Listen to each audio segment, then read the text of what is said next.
Fauci's new 2022 timeline for COVID fight could be a political disaster for Biden and Democrats.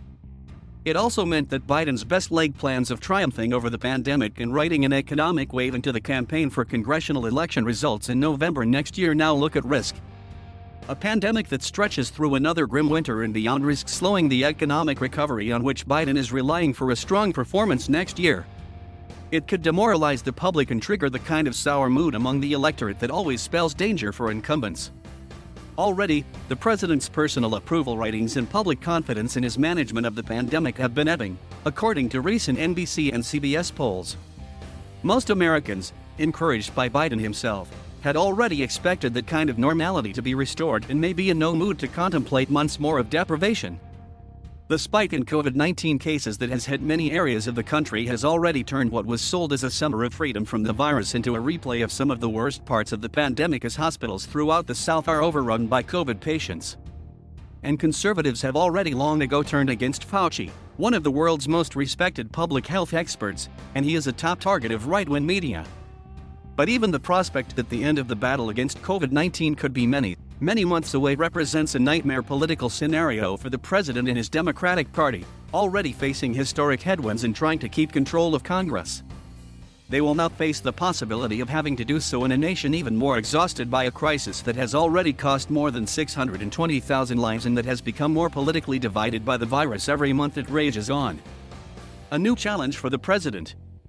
Another daunting prospect for Democrats is that there is no guarantee that Fauci's prediction will hold, and the mutating coronavirus has already confounded almost every expert estimate of how long it will last and how soon it can be eradicated.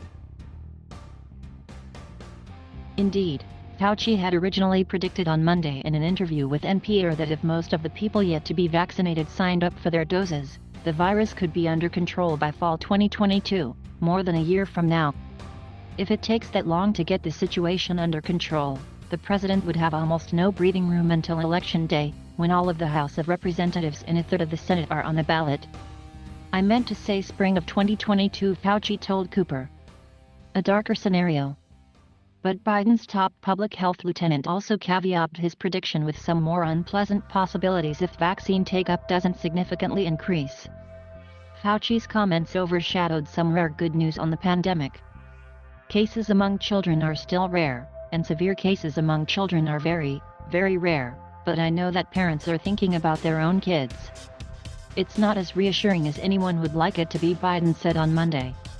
While the president is right that severe cases of COVID-19 are rare, hospitalizations of children with the disease have hit record highs this month as the national daily average of all new infections hit 150,000 per day and average daily deaths hit 1,000.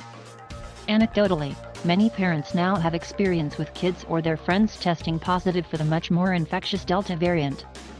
Beyond pushing mask use and adult vaccines, confronting Republican governors who banned school mask mandates and urging states to spend billions of dollars in federal rescue funds doled out to make schools safe, it is not clear how the president can quickly influence a situation at the mercy of a capricious virus. The fact that much education policy is the preserve of the states is a complicating factor, as is the reality that while many Republicans push back at basic measures to keep people safe, the party's strategists are prepared to hammer the president in midterm elections over school closures, in a bid to weaken his hold on suburbs that helped put him in the White House. You are not a horse.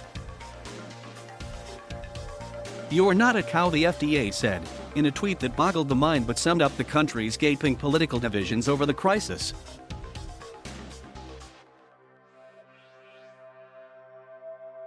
Thank you for watching.